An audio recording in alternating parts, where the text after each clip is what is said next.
Hello everyone, welcome back to my channel. In this video, I am going to show you how to create 5 stylized gradient texture in Blender using simple shader nodes. These gradients are very useful for stylized material, motion graphics and abstract design. So let's get started.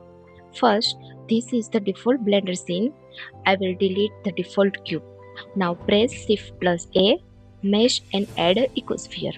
Then press Ctrl plus 2 to add subdivision and make the sphere smoother. Then right click and select Shade Smooth. Next, go to the modifier properties and apply the subdivision modifier.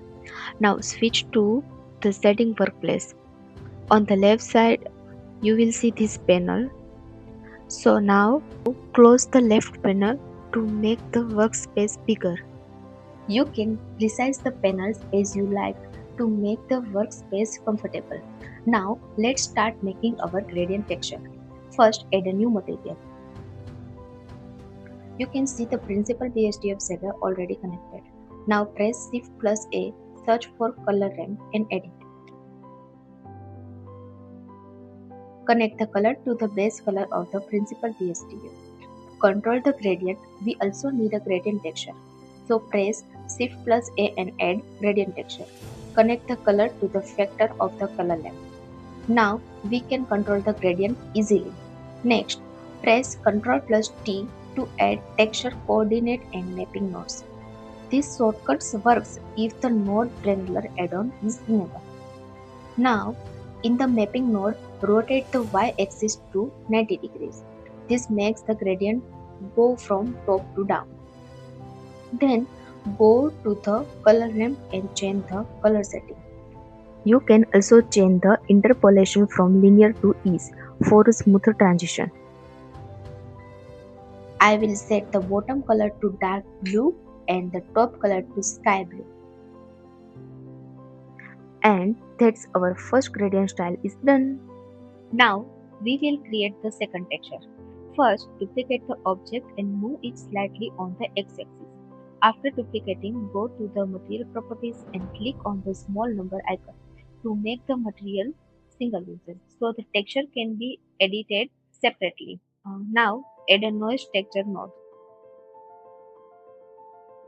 Move and connect the nodes properly so we can control the pattern. Then add a mixed color node between the gradient texture and the color ramp. Connect the noise texture factor to the mixed color Bin. Now change the interpolation of the color ramp to constant. This will give us sharper texture transition. Next, adjust the colors.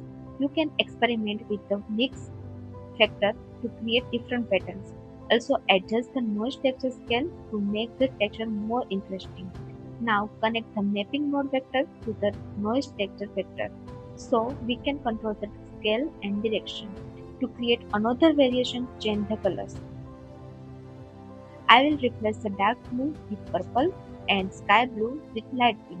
And now our second texture is complete. Creating the third texture. To create the third texture, duplicate the object again and move it slightly to the left side on the x-axis. Go to the material properties and separate the material again by clicking the small number icon. Now change the noise texture scale to 200. This will create a completely different pattern. Next, adjust the mix factor and modify the color ramp colors. You can also experiment with the scale and vector values to get different results. For this texture, I will set the bottom color to dark maroon and the top color to light reddish color.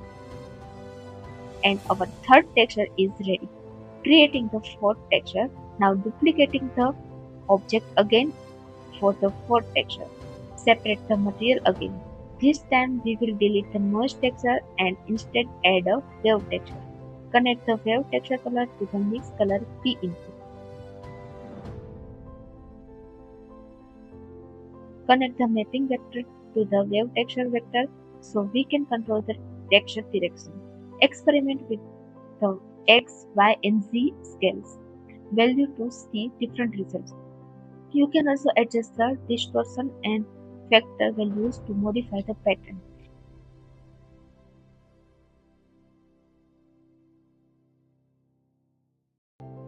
Now increase the wave texture scale to make the pattern more visible. Now let's change the color. For this texture, I will set the bottom color to dark green blue tone and top color to light green. And our fourth texture is complete, creating the fifth texture. Now duplicate the object again and create the fifth texture. Separate the material again. This time delete the wave texture and add a Voronoi texture. Connect the Voronoi distance output to the mix color B input. Now increase the scale value to create a more detailed pattern. You can also adjust the factor value to control how long the pattern appears. This texture gives a rounded circular pattern which looks very interesting.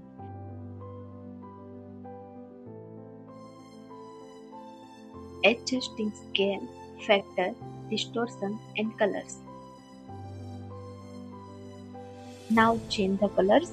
For this one, I will set the bottom color to brown yellow and top color to light yellow.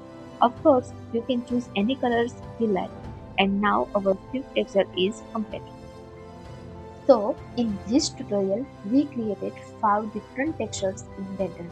If you found this tutorial helpful, don't forget to like the video and subscribe to the channel for more Blender tutorials.